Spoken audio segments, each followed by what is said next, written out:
Dès l'aube, quelque chose flotte dans l'air, une tension sourde qui ne dit pas encore son nom mais qui pèse déjà sur chaque geste. Pablo termine de préparer son sac avec une application mécanique, comme s'il répétait un rituel appris par cœur, sans y croire vraiment. Chaque fermeture éclair résonne comme une question restée sans réponse. Il sait que cette randonnée ne sera pas un simple moment de nature, pas une parenthèse apaisante. Elle ressemble davantage à une épreuve, une tentative maladroite de normalité imposée par un homme qui confond autorité et domination. Martin, lui, se tient à distance, déjà dans une posture de contrôle. Il observe Pablo sans vraiment le regarder, jaugeant chacun de ses mouvements comme s'il cherchait la faille, le prétexte, l'erreur à pointer. Rien, chez lui, n'évoque l'idée d'un départ joyeux. Son visage fermé ne s'adoucit pas, même lorsque Caroline tente, par quelques mots légers, de faire croire à un moment partagé. Elle sourit, mais ce sourire se brise avant d'avoir trouvé un point d'ancrage. Pablo finit par avouer ce qu'il rumine depuis des heures, il doute. Il ne sait pas si cette rando est une bonne idée, il ne sait pas s'il saura supporter 2 jours entiers sous le regard de Martin, sans échappatoire. Ses mots sortent avec difficulté, comme s'il était coincé dans une gorge trop serrée. Hugo le comprend immédiatement. Il n'insiste pas, ne minimise pas. Il sait reconnaître l'angoisse quand elle se cache derrière une apparente résignation. Caroline, elle, s'accroche à l'idée que les choses peuvent s'améliorer. Elle promet d'envoyer des photos, de donner des nouvelles. Une façon de rassurer, mais aussi de se rassurer elle-même, de croire que ce départ n'est pas un abandon déguisé. Martin intervient aussitôt, froidement, de toute façon, il n'y aura pas de réseau. Et tant mieux, la phrase tombe comme une sentence. Elle dit tout son état d'esprit, l'isolement comme outil, le silence comme moyen de domination. Sabine, témoin extérieur mais lucide, perçoit immédiatement ce malaise. Elle trouve Martin insupportable, malpoli, fermé, incapable du moindre sourire.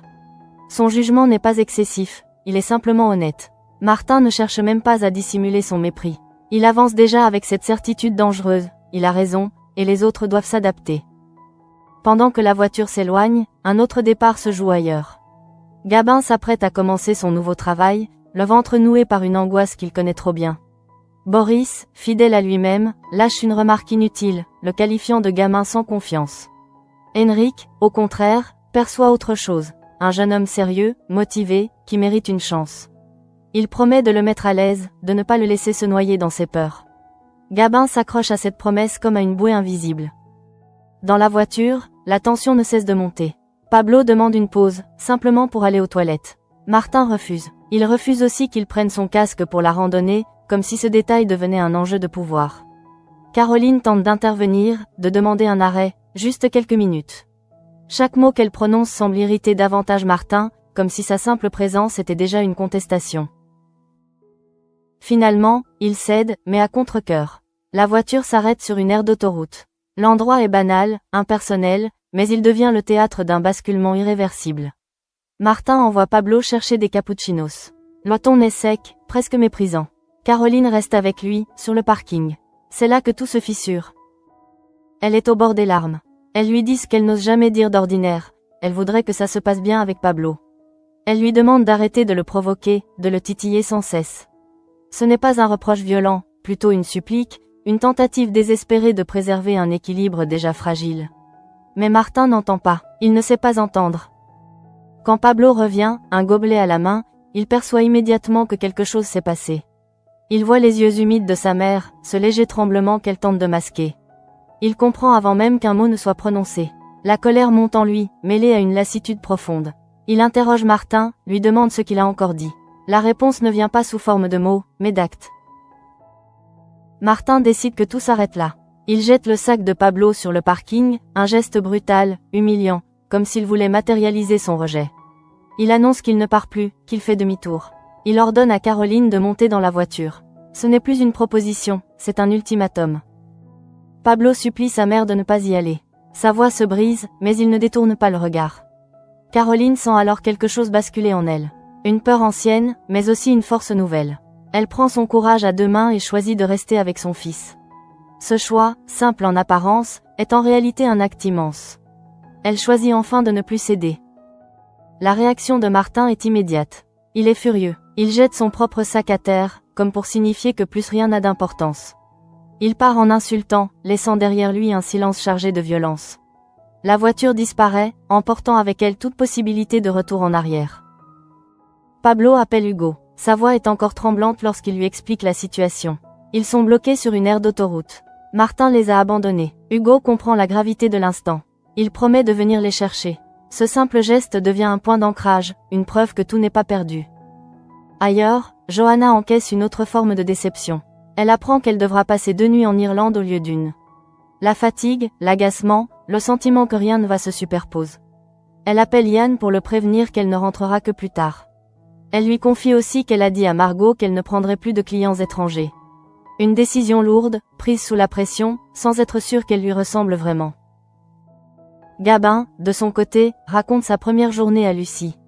Elle l'écoute attentivement, le félicite, parle d'une vraie victoire. Il est heureux de travailler avec Léo et Henrik, même si la peur des crises de panique n'a pas disparu. Lucie se montre confiante, évoque le traitement, l'avenir. Pour un instant, la lumière reprend le dessus. Mais sur la route, loin de ces instants d'espoir, Martin conduit déjà sous l'emprise de la colère. Caroline tente de l'appeler. Il ne répond pas. Il murmure des insultes, la traite de tous les noms, comme si la haine lui donnait une raison d'accélérer. La route devient floue, les gestes imprécis. La rage prend le volant à sa place. À cet instant précis, sans que personne ne le sache encore, le destin est déjà en marche. Le silence qui suit le départ de Martin est presque plus violent que la scène elle-même.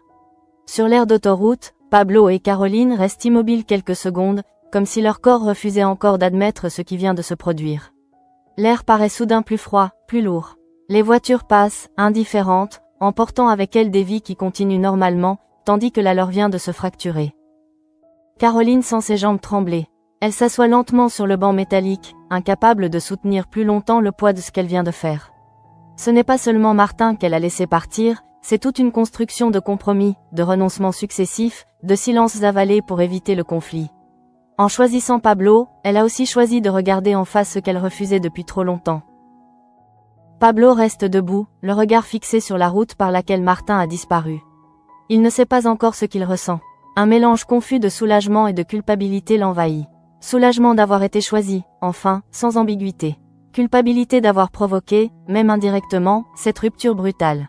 Il se demande si les choses auraient pu se passer autrement, s'il avait dit moins, s'il avait encaissé davantage. Mais au fond de lui, une autre voix murmure que rien de tout cela n'aurait suffi. Caroline tente de reprendre le contrôle. Elle inspire profondément, essuie ses larmes avec un geste presque mécanique. Elle sait que Pablo l'observe, qu'il guette le moindre signe de faiblesse. Elle voudrait être forte pour deux, lui montrer qu'elle assume ce choix.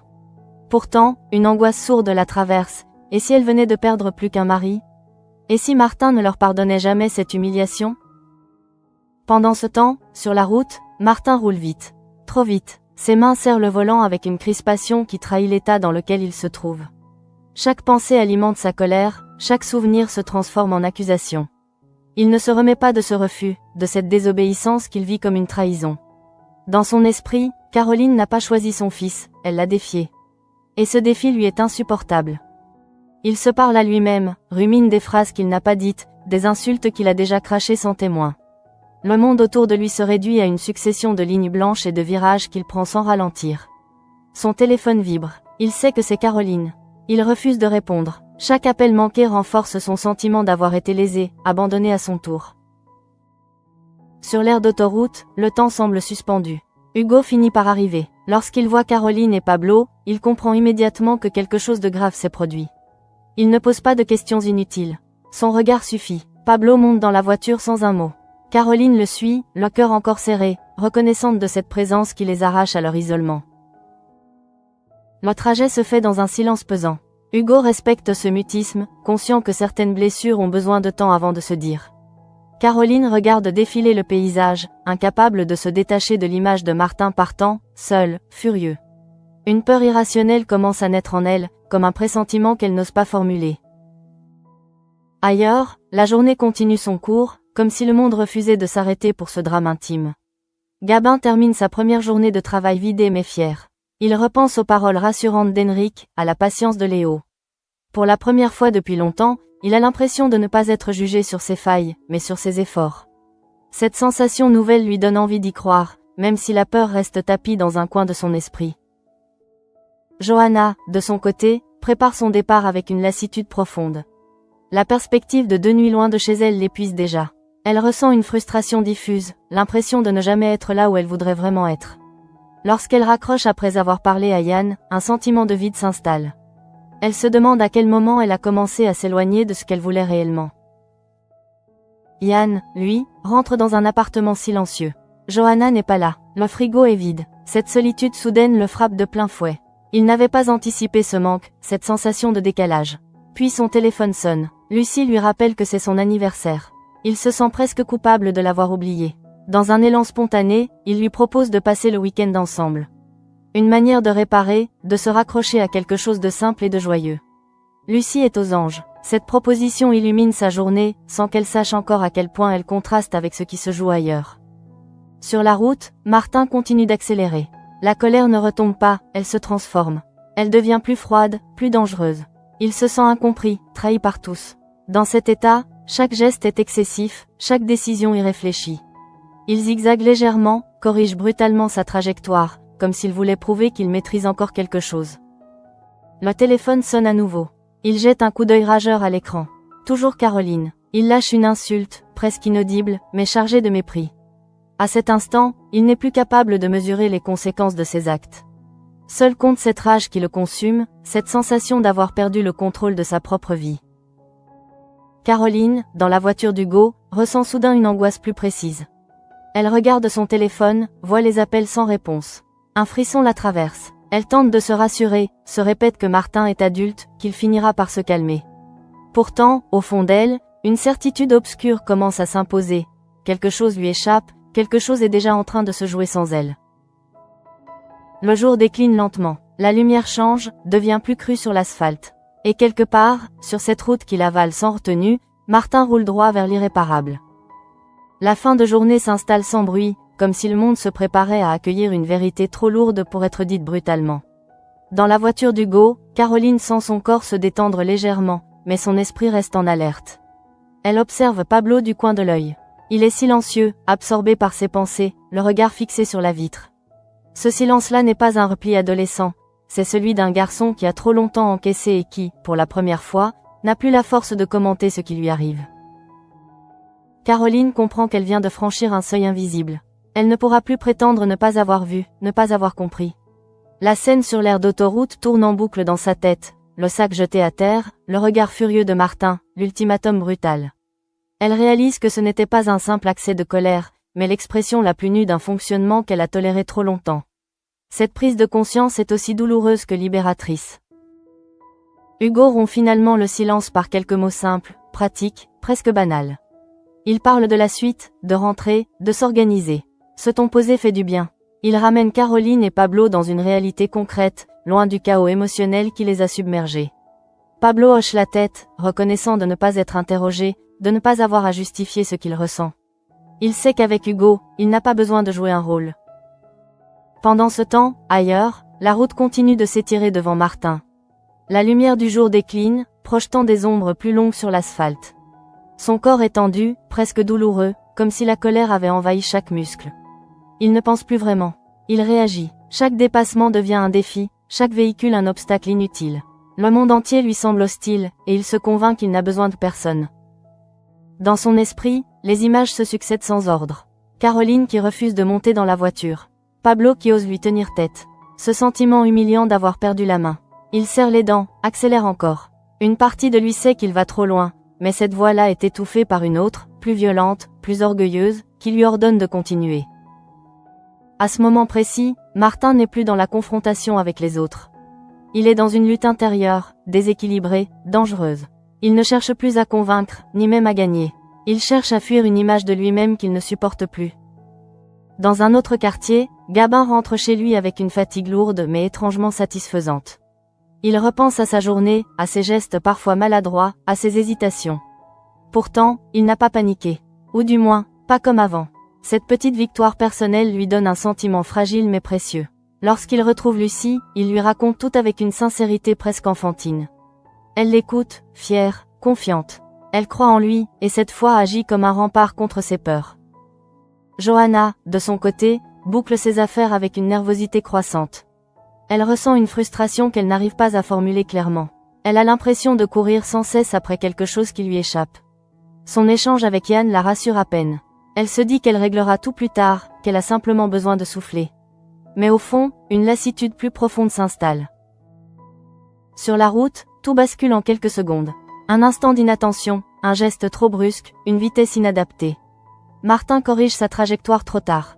Le choc est violent, brutal, sans appel. Le métal se froisse dans un bruit sourd, presque irréel. Le monde se fige, puis bascule dans un chaos silencieux. Il n'y a pas de musique dramatique, pas de ralenti héroïque. Seulement la brutalité d'un accident qui ne laisse aucune place à l'interprétation. La colère, la vitesse, la perte de contrôle ont trouvé leur point final. Pendant ce temps, Caroline sent son téléphone vibrer. Elle regarde l'écran, espérant voir enfin le nom de Martin. Mais ce n'est pas lui. Une inquiétude glaciale traverse son corps. Elle ne sait pas encore pourquoi, mais quelque chose en elle se crispe. Elle tente de chasser cette sensation, se répétant qu'elle dramatise, qu'elle est simplement fatiguée. Hugo s'arrête devant chez eux. Le trajet est terminé, mais rien n'est réellement clos. Pablo descend de la voiture, plus calme en apparence, mais profondément ébranlé. Caroline le suit, remerciant Hugo d'un regard chargé de gratitude. Elle ignore encore que ce retour marque le début d'un autre cauchemar. La nuit tombe complètement, et quelque part, sur une route devenue silencieuse, un drame vient de se produire. Sans témoins immédiats, sans possibilité de retour en arrière. La vie de Martin s'est arrêtée net, emportant avec elle toutes les questions qui n'auront jamais de réponse. La nuit s'est installée pour de bon lorsque le téléphone de Caroline sonne à nouveau.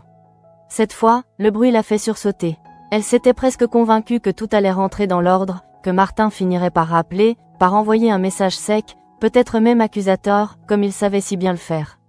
Mais ce numéro inconnu, affiché sur l'écran, provoque immédiatement un resserrement douloureux dans sa poitrine. Elle hésite une fraction de seconde avant de répondre. Pablo, à quelques mètres, l'observe sans comprendre, sentant instinctivement que cet appel n'a rien d'anodin. Caroline décroche, la voix encore fragile, déjà sur la défensive. Les premiers mots qu'elle entend sont confus, techniques, presque déshumanisés. On lui parle d'un accident, d'une voiture, d'une intervention des secours. Le nom de Martin tombe, net, sans ménagement. Elle n'entend pas tout. Certaines phrases glissent sur elle sans parvenir à s'ancrer. Son esprit se fixe sur un seul détail, répété comme un écho impossible à faire taire. Accident grave. Très grave. Lorsqu'on lui annonce que Martin est mort sur le coup, le monde se dérobe sous ses pieds. Elle ne crie pas, elle ne pleure pas, elle reste figée, comme si son corps refusait d'assimiler une information trop lourde, trop brutale. Le téléphone glisse lentement de sa main. Pablo se précipite vers elle, inquiet. Il voit son visage vidé de toute expression, ses yeux perdus dans un point invisible. Elle tente de parler, mais aucun son cohérent ne sort. Finalement, quelques mots émergent, à peine audibles, chargés d'une incrédulité presque enfantine. Martin, accident, mort. Chaque syllabe semble étrangère, comme si elle décrivait la vie de quelqu'un d'autre. Pablo recule d'un pas. La nouvelle le frappe de plein fouet, sans filtre. Il sent une chaleur violente lui monter au visage, suivie d'un vertige brutal. Une partie de lui refuse d'y croire. Une autre, plus sombre, plus lucide, repense immédiatement à la scène sur l'aire d'autoroute, à la rage de Martin, à la façon dont il est parti. Une question terrifiante s'impose alors, sans qu'il ose la formuler à voix haute. Et si tout cela n'avait pas été un simple accident? Caroline s'assoit lourdement, comme si ses jambes ne la portaient plus. Les images se bousculent dans sa tête, sans logique apparente. Le regard furieux de Martin, ses insultes, la voiture qui démarre brusquement. Puis d'autres souvenirs, plus anciens, plus intimes, des moments de calme trompeur, des silences lourds, des tensions minimisées. Elle se demande si elle aurait pu faire quelque chose, dire autre chose, retenir Martin, le calmer. La culpabilité commence à s'infiltrer, insidieuse, malgré elle. Pablo, lui, oscille entre plusieurs émotions contradictoires. Il ressent une peur sourde, presque primitive, mais aussi une forme de colère qu'il ne s'autorise pas encore à reconnaître pleinement. Il pense à sa mère, à ce choix qu'elle a fait quelques heures plus tôt. Il se demande si ce choix vient de les sauver, ou de les condamner à porter un poids insupportable. Les minutes qui suivent sont floues. Hugo est rappelé. Il revient rapidement, comprenant à la voix de Caroline que quelque chose de grave s'est produit. Lorsqu'il apprend la nouvelle, il reste silencieux, mesurant l'ampleur du choc. Il devient immédiatement un pilier discret, s'occupant des détails pratiques, laissant Caroline et Pablo dans leur sidération. Sa présence calme empêche le chaos de prendre totalement le dessus. Ailleurs, la nouvelle commence à se propager, encore fragmentée, encore imprécise. Les mots circulent, maladroits, entre appels téléphoniques et silence pesant. Chacun réagit à sa manière, selon sa proximité, selon ce qu'il sait de Martin, selon ce qu'il ressentait à son égard. Johanna apprend l'accident à distance. Elle s'arrête net, le souffle coupé. Même si elle n'était pas proche de Martin, l'idée d'une mort aussi soudaine la bouleverse. Elle pense immédiatement à Caroline, à Pablo. Cette brutalité la renvoie à sa propre fatigue, à ce sentiment diffus que tout peut basculer à n'importe quel moment, sans prévenir. Gabin, lui, est frappé par la nouvelle comme par un rappel violent de sa propre fragilité. Lui qui se battait encore le matin même contre ses angoisses sans une peur ancienne refaire surface. La mort de Martin, aussi brutale, réactive chez lui cette impression que rien n'est jamais vraiment sous contrôle, que la stabilité peut s'effondrer en un instant. Mais c'est pour Caroline et Pablo que la nuit devient interminable. Les heures passent sans qu'ils parviennent à trouver le sommeil. Caroline reste assise, immobile, le regard perdu. Elle oscille entre un chagrin profond et une colère muette. Elle se surprend à ressentir une forme de soulagement coupable, aussitôt suivie d'une honte écrasante. Comment pleurer un homme qui l'a tant fait souffrir ? Comment ne pas pleurer celui qui partageait malgré tout sa vie ? Pablo, dans sa chambre, repense sans cesse à la dernière image qu'il garde de Martin. Ce visage crispé par la rage, ces mots jetés comme des coups. Il se demande si cette mort met fin à quelque chose, ou si elle ouvre au contraire une blessure qui ne se refermera jamais. Une question le hante plus que toutes les autres, était-il drogué ? Cette interrogation flotte dans son esprit, lourde de conséquences, comme une vérité prête à éclater. La nuit s'étire, impitoyable. Et au fil des heures, une certitude commence à s'imposer doucement, douloureusement. Plus rien ne sera jamais comme avant. Le matin arrive sans apporter l'apaisement espéré. La lumière du jour ne dissipe rien. Au contraire, elle rend la réalité plus crue, plus difficile à fuir. Caroline n'a presque pas dormi. Elle a passé la nuit à fixer le plafond, à écouter les bruits de la maison comme si chacun d'eux pouvait lui apporter une réponse. Mais il n'y a pas de réponse possible à une mort aussi brutale. Seulement des questions, de plus en plus nombreuses, de plus en plus lourdes. Elle se lève lentement, le corps engourdi, comme si chaque mouvement demandait un effort disproportionné. Dans la cuisine, tout lui semble déplacé, irréel. Les objets sont à leur place, mais leur simple présence devient presque indécente. Comment le quotidien peut-il continuer quand quelque chose d'aussi définitif vient de se produire ? Caroline ressent une colère sourde face à cette normalité qui persiste, comme une trahison silencieuse. Pablo émerge à son tour, les traits tirés, les yeux cernés. Il n'ose pas poser de questions, de peur d'entendre à nouveau la confirmation de ce qu'il sait déjà. Ils se regardent sans parler, partageant un même vertige. Entre eux, il n'y a plus besoin de mots. La nuit les a changés tous les deux. Caroline remarque que son fils ne tremble plus comme la veille. À la place, une rigidité nouvelle s'est installée, une forme de maturité forcée qui lacère le cœur. Les démarches commencent, mécaniques, presque automatiques. Appel à passer, information à confirmer, rendez-vous à prévoir. Caroline se surprend à répondre calmement, à noter des horaires, à poser des questions pratiques. Elle a l'impression de se regarder agir de l'extérieur, comme si cette femme organisée n'était pas vraiment elle. Cette distance la protège, provisoirement, de l'effondrement qu'elle sent pourtant imminent. Au fil des échanges, un détail revient, insistant, dérangeant. Les circonstances de l'accident, la vitesse excessive, la conduite dangereuse. Et puis cette question, murmurée plus que posée. Martin avait-il consommé quelque chose ? Caroline se fiche chaque fois que cette hypothèse est évoquée. Elle ne sait pas, elle ne veut pas savoir. L'idée même ouvre une brèche vertigineuse. Si c'était vrai, alors la colère de Martin n'aurait pas été seule responsable. Et cette nuance la trouble plus qu'elle ne la rassure. Pablo, lui, n'arrive pas à détourner son esprit de cette possibilité. Il repense à l'état dans lequel Martin est parti, à ses gestes brusques, à cette rage incontrôlée. Plus il y pense, plus l'hypothèse lui semble plausible. Et cette pensée l'effraie autant qu'elle le soulage. Si Martin n'était pas entièrement lui-même, alors peut-être que cette violence n'était pas seulement dirigée contre eux. Peut-être que tout était déjà hors de contrôle. Ailleurs, la nouvelle continue de produire ses ondes de choc. Chacun tente de donner du sens à ce drame. Certains parlent de fatalité, d'autres de mauvais concours de circonstances. Gabin, profondément marqué, se surprend à faire des parallèles avec sa propre peur de perdre pied. La mort de Martin agit comme un miroir brutal de ce qu'il redoute, ce moment où tout bascule sans prévenir. Henrik et Léo, attentifs, perçoivent son trouble et tentent de le rassurer, de lui rappeler qu'il n'est pas seul face à ses démons. Johanna, de son côté, culpabilise de se trouver si loin. Elle se repasse mentalement ces derniers échanges, ces préoccupations qui lui paraissent soudain dérisoires. Elle pense à Caroline, à cette femme qu'elle sait forte mais qu'elle imagine désormais au bord de la rupture. Cette distance forcée renforce son sentiment d'impuissance, et avec lui, une fatigue morale qui s'accumule. Pour Caroline, la journée s'étire comme une épreuve silencieuse. À mesure que les heures passent, la sidération laisse place à des émotions plus franches, plus violentes. Le chagrin surgit par vagues imprévisibles, suivi aussitôt d'une colère qu'elle n'ose pas toujours reconnaître. Elle se reproche de ressentir ce mélange trouble, de ne pas pleurer Martin comme on attendrait qu'elle le fasse. Mais comment pleurer un homme qui l'a mise, elle et son fils, au bord du gouffre? Pablo observe sa mère avec inquiétude. Il sent qu'elle se retient, qu'elle empile les couches de contrôle pour ne pas s'effondrer devant lui. Cette retenue le pousse à faire l'inverse. Il se promet silencieusement d'être fort, de ne pas ajouter à son fardeau. Mais cette promesse lui coûte. À l'intérieur, les émotions s'entrechoquent, sans trouver d'issue. En fin de journée, une certitude commence à émerger, douloureuse mais inévitable. La mort de Martin ne refermera pas les blessures qu'il laisse derrière lui. Elle les rendra peut-être plus complexes encore. Des réponses devront être apportées. Des vérités, peut-être dérangeantes, finiront par remonter à la surface. Et chacun devra alors affronter ce qu'il préférerait ignorer. Caroline le sent confusément, le plus difficile ne fait que commencer. Les jours qui suivent s'enchaînent sans véritable continuité, comme si le temps lui-même s'était déréglé. Caroline vit dans une sorte de brouillard épais, où chaque action demande une concentration extrême. Elle se surprend à oublier des détails simples, à répéter les mêmes gestes, à relire plusieurs fois les mêmes messages sans en saisir immédiatement le sens. La fatigue morale s'ajoute à la douleur, rendant tout plus lourd, plus lent.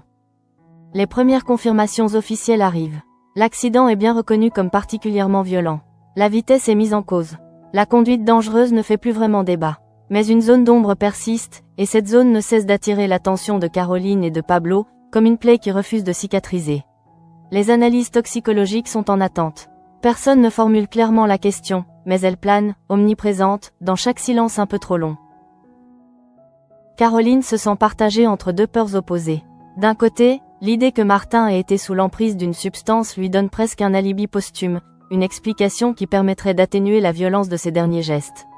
De l'autre, cette même idée la terrifie, car elle viendrait confirmer qu'elle a vécu, sans le voir ou sans vouloir le voir, aux côtés d'un homme déjà en train de sombrer. Dans les deux cas, elle se sent coupable. Coupable d'avoir supporté, coupable d'avoir espéré, coupable d'avoir cru qu'elle pourrait encore arranger les choses. Pablo, lui, réagit différemment. Plus les éléments s'accumulent, plus sa colère se structure. Elle n'est plus brute, plus incontrôlée. Elle devient froide, presque méthodique. Il repense à chaque humiliation, à chaque pression, à chaque fois où Martin a cherché à l'écraser pour affirmer son autorité. La mort ne gomme rien de tout cela.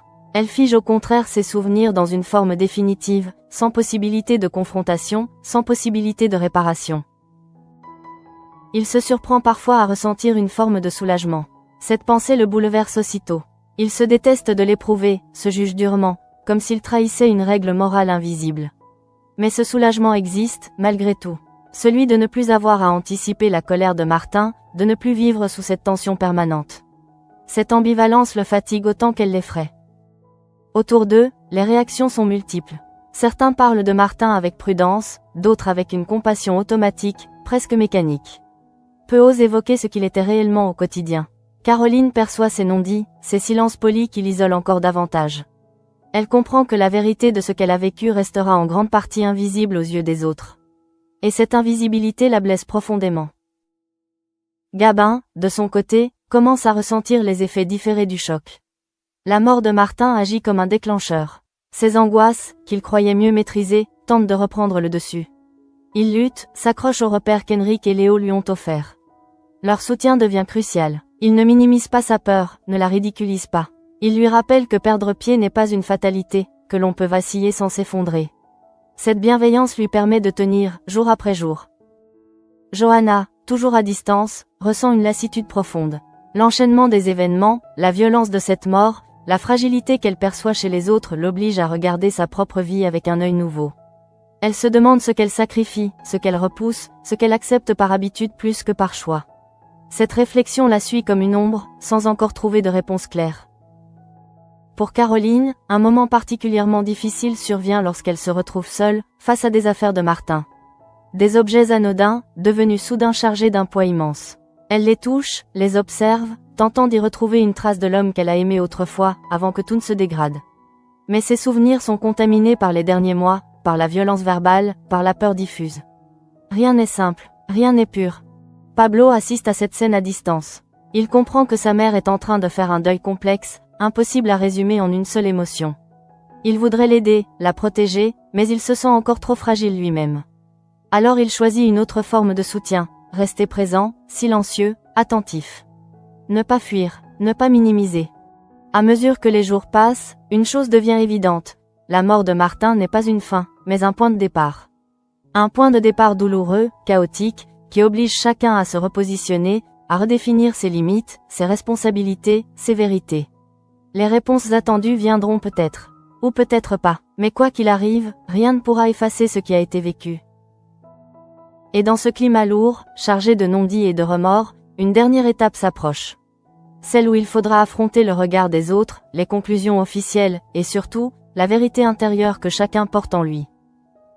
Le jour où la confirmation officielle tombe, l'air semble se figer autour de Caroline. Les résultats sont clairs, précis, implacables. L'accident est dû à une conduite extrêmement dangereuse, à une vitesse excessive incompatible avec les conditions de la route. Une question subsiste encore, suspendue comme une lame, celle d'une éventuelle consommation de substances. Rien n'est affirmé avec certitude immédiate, mais le doute, désormais installé, ne disparaîtra jamais complètement. Caroline accueille cette information avec une étrange retenue. Elle ne cherche plus à comprendre dans le détail. Elle sait, au fond d'elle, que quelle que soit la réponse finale, elle n'apportera pas la paix espérée. Si Martin avait été drogué, cela n'excuserait rien. Et s'il ne l'était pas, cela rendrait sa colère encore plus effrayante, encore plus volontaire. Dans les deux cas, la violence de ses derniers actes reste intacte. Elle ressent alors quelque chose de nouveau, presque dérangeant, une forme de lucidité froide. Elle ne cherche plus à défendre l'image de Martin, ni à la détruire. Elle accepte enfin cette vérité inconfortable, l'homme qu'il était devenu ne correspondait plus à celui qu'elle avait aimé. Cette reconnaissance ne soulage pas la douleur, mais elle l'ordonne. Elle lui donne une structure, une cohérence qui manquait jusque-là. Pablo, lorsqu'il apprend les conclusions, ne réagit pas immédiatement. Il écoute, absorbe, analyse. Puis, lentement, une certitude s'impose à lui. Il n'est pas responsable, ni de la colère de Martin, ni de son départ brutal, ni de ce qui a suivi. Cette évidence, pourtant simple, lui avait jusqu'alors échappé. Elle le frappe avec une force inattendue. Pour la première fois depuis longtemps, il respire un peu plus librement. Cette libération est discrète, presque invisible de l'extérieur. Mais à l'intérieur, elle marque un tournant décisif. Pablo comprend qu'il pourra avancer sans porter éternellement le poids d'un homme qui a choisi la violence plutôt que le dialogue. Il sait que les cicatrices resteront, mais elles ne dicteront plus entièrement sa trajectoire. Autour d'eux, les regards changent. Certains se font plus compatissants, d'autres plus curieux. Les murmures cessent peu à peu, remplacés par un silence respectueux, parfois gêné. Caroline perçoit que l'histoire de Martin se referme pour les autres, alors qu'elle continue de vibrer douloureusement en elle. Cette asymétrie la frappe, mais elle l'accepte. Elle n'attend plus de validation extérieure. Gabin, témoin indirect de ce drame, en tire une leçon intime. Il comprend que la peur de perdre le contrôle ne doit pas être combattue par le déni, mais par l'attention, par l'écoute de soi. Cette prise de conscience renforce son engagement à se soigner, à ne pas ignorer les signaux d'alerte. Henrik et Léo, sans le savoir, ont joué un rôle crucial dans ce cheminement. Leur soutien a ancré quelque chose de solide en lui. Johanna, enfin rentrée, retrouve Caroline. Les mots sont maladroits, hésitants. Il n'y a pas de discours parfait face à une telle épreuve. Mais il y a une présence, une écoute sincère, qui compte davantage que n'importe quelle phrase. Johanna mesure à quel point la vie peut basculer sans prévenir, et cette pensée l'oblige à reconsidérer ses propres choix, ses renoncements silencieux. Le temps passe, lentement, pas assez pour effacer, mais suffisamment pour transformer. Caroline recommence à faire des projets simples, modestes. Rien de spectaculaire, juste des décisions prises sans peur, sans avoir à anticiper la colère de quelqu'un d'autre. Elle observe Pablo évoluer, se redresser, retrouver une forme de confiance qu'elle croyait perdue. Cette évolution devient sa plus grande source de réconfort. La mort de Martin reste une blessure ouverte, mais elle n'est plus une prison. Elle devient un point de rupture, un avant et un après. Un drame qui a révélé des vérités longtemps étouffées, et qui, paradoxalement, a permis à ceux qui le laissaient derrière lui de reprendre possession de leur propre vie. Rien n'effacera la violence de cette fin. Mais dans ce silence qui suit enfin le chaos, une chose est désormais certaine, Caroline et Pablo ont survécu. Et cette survie, aussi fragile soit-elle, est déjà une victoire.